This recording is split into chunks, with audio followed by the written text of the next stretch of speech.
7h-9h, les matins de France Culture, Guillaume Erner. Les stars d'Hollywood en raffolent, les influenceurs l'adulent sur TikTok à base d'une seule injection par semaine. L'Ozempic, un médicament initialement prévu pour traiter le diabète, ferait perdre du poids. Ce détournement hors de tout cadre médical fait polémique.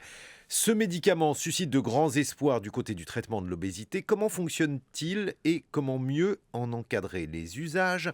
Bonjour Jean-Jacques Altman. Bonjour. Vous êtes endocrinologue, professeur émérite à l'université Paris-Cité. Je dois d'abord vous demander vos éventuels conflits d'intérêts. Je n'en ai aucun. C'est une bonne chose. En revanche, vous avez publié le grand livre du diabète aux éditions Erol. Il faut donc nous présenter ce qu'est l'Ozempic. L'Ozempic est un traitement initialement du diabète assez efficace, employé en France par plusieurs centaines de mille de patients. Je rappelle qu'il y a environ 3 millions de diabétiques dits de type 2 dans notre pays. Rappelez-nous ce qu'est le type 2. Alors le diabète de type 2, c'est un diabète qui atteint les personnes dites d'âge mûr, des adultes d'une cinquantaine d'années, le plus souvent sédentaires, en surpoids, peu actifs et qui développent tout doucement un diabète appelé de type 2 par opposition au type 1 qui est un diabète chez le jeune enfant qui brutalement est privé d'insuline, l'hormone qui fait baisser le sucre dans le sang. Quel est le lien entre le diabète, donc la lutte contre le diabète, puisque c'est l'indication originelle de l'Ozempic, et l'obésité ? La plupart des diabétiques dits de type 2 qu'on vient de définir sont en surpoids. Ce n'est pas obligatoire, mais presque tous. Et ce surpoids empêche justement l'hormone, l'insuline dont on vient de parler, d'agir. Elle agit mal. Il y a ce qu'on appelle l'insulinorésistance. Et comme elle n'agit pas bien, le sucre dans le sang monte. Et donc, l'Ozempic, utilisé donc dans cette autre prescription, comment cette molécule, comment ce médicament agit-il ? Alors, dans le diabète, il agit d'abord essentiellement en augmentant le taux d'insuline dans le sang. Ça, c'est une bonne chose, puisque comme on en manque, si on en met plus, ça va finir par compenser son défaut d'activité. Et donc, c'est le corps, naturellement, qui sécrète plus d'insuline ? Oui, le corps sécrète plus d'insuline, et l'Ozempic, en fait, est ce qu'on appelle un analogue. C'est une molécule qui copie une hormone existante qui s'appelle le GLP, un nom un peu compliqué, qui est un acronyme anglais. Et ce GLP, qui est sécrété par nos cellules intestinales, va stimuler la sécrétion d'insuline. Et l'Ozempic fait la même chose, et c'est son mode d'action principal. Mais il se trouve qu'il a d'autres actions. Et l'autre action importante, qui d'ailleurs au départ est plutôt un effet indésirable, mais qui, vous allez le voir, va être récupéré comme action positive, c'est qu'il ralentit la vidange de l'estomac. L'estomac se vide mal. Et quand votre estomac est rempli d'aliments, même très peu, vous allez avoir rapidement une sensation de satiété. Vous n'allez plus avoir faim. Et on peut dire, c'est un coup de faim. Bon, j'aime pas ce mot, comme la plupart des spécialistes de mon domaine. Pourquoi vous n'aimez pas ce... Parce que c'est pas joli, on a l'impression c'est pas physiologique, c'est désagréable. Puis c'est connoté avec des tas de molécules anciennes qui ont toutes été très dangereuses et qui ont été retirées du marché avec précipitation. Bon, oui, on aimerait mieux un régulateur. Le médiator. On aimerait mieux un régulateur de l'appétit qu'un coup. Enfin bon. Et donc cette action qui finalement chez le diabétique s'est trouvée positive, puisque comme il mange moins, il réduit ses apports, et en réduisant les apports, vous avez une contribution à la perte de poids. Mais est-ce que ce n'est pas dangereux de mal vider l'estomac ? Je reprends vos termes, professeur Altman. Si, il y a des pathologies de la vidange gastrique, y compris des maladies très graves. Si vous avez un cancer de l'estomac, vous videz mal votre... Enfin là, c'est pas du tout le cas, hein, c'est complètement autre chose.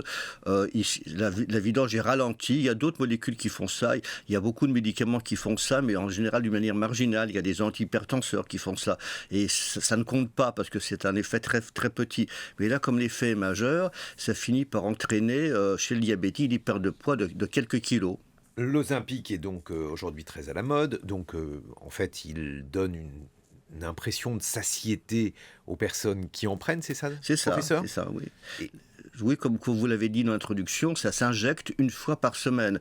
C'est relativement facile, avec des stylos jetables, très pratiques, dont les diabétiques sont très, très heureux de l'existence, parce que moi, qui ai un certain âge, je peux vous dire, j'ai connu des techniques autrement plus ancestrales, et donc c'est extrêmement pratique, extrêmement facile, indolore et très pratique, voilà. Donc, c'est un nouveau médicament ? Pas tant que ça. En France, je crois que j'ai regardé l'AMM, l'autorisation de vente, elle date de 2019, ça fait 4 ans. Et donc, Et aux États-Unis, je pense que c'est à peu près pareil. Et donc, c'est devenu très à la mode. Je m'excuse d'employer ce terme, mais Oui, c'est si. un peu la question, puisqu'avec les réseaux sociaux, aujourd'hui, ce médicament est promu de manière Voilà. complètement illégale. Alors, j'ai détournée. compris que des stars comme de Kim Kardashian à Elon Musk l'avaient employé, en étaient très satisfaits. Et puis, ce qu'on appelle les influenceurs ou les influenceuses, je ne dois pas faire de misogynie, en ont beaucoup parlé sur le fameux réseau TikTok. Et cette molécule a eu un gros succès, alors qu'il y en a une autre qui existait un petit peu avant, qui a agi exactement pareil et qui a été victime de dérives aussi. Elle s'appelle Trulicity, mais moins qu'Ozempic. Je ne peux pas vous dire pour quelle raison. Je crois que ça a commencé en Australie d'ailleurs, puis ça a gagné les États-Unis et maintenant la France. Quels sont les effets secondaires de ce médicament ? Les effets secondaires, parce qu'il ne faudrait pas perdre de vue que c'est quand même une très bonne molécule pour les diabétiques. Je ne voudrais pas faire peur aux diabétiques qui les emploient, mais malgré tout, il y a des effets secondaires décrits d'une gravité importante. Le plus important est le risque de cancer de la thyroïde, qui est très faible. Et on va dire que c'est un cancer pas grave, si on peut utiliser cette expression. Mais enfin bon, personne n'aimerait avoir ça. Il y a un effet plus embêtant, puisque ça peut donner des cailloux dans la bile et dans la vésicule biliaire, des crises de colique hépatique. Et il y a un troisième effet, il est suspecté de pouvoir donner des pancréatites aiguës. Ça, c'est plus embêtant. Ces effets indésirables sont rares. Ce qui est embêtant dans la prescription non encadrée pour l'obésité, c'est que vous n'avez aucun contrôle médical. Les gens l'achètent par des filières que je ne connais pas, peut-être des compromissions avec je ne sais pas quel membre du service de santé, et il n'y a pas de contrôle du tout. Si vous êtes un diabétique, vous voyez votre médecin, votre diabétologue régulièrement. Il y a des stratégies pour prévenir des effets indésirables, pour les détecter. C'est pas du tout la même chose. Dans une utilisation hors contrôle, la fréquence des effets indésirables sournois va beaucoup augmenter. Et par ailleurs, c'est un peu une question naïve, mais c'est si facile que ça de se procurer un médicament que normalement on ne devrait pas se voir administrer, Écoutez, professeur. Ce qu'il faut dire aussi, c'est que pour l'instant, il n'y a pas eu ce qu'on appelle d'AMM, d'autorisation de mise sur marché, pour l'indication obésité, mais cette indication est en cours de demande.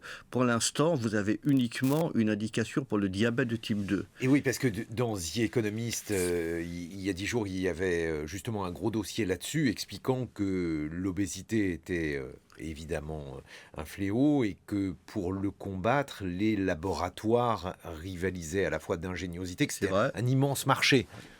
Mais c'est vrai, moi, depuis des décennies que je fais ce métier, j'ai vu beaucoup de molécules apparaître et malheureusement disparaître.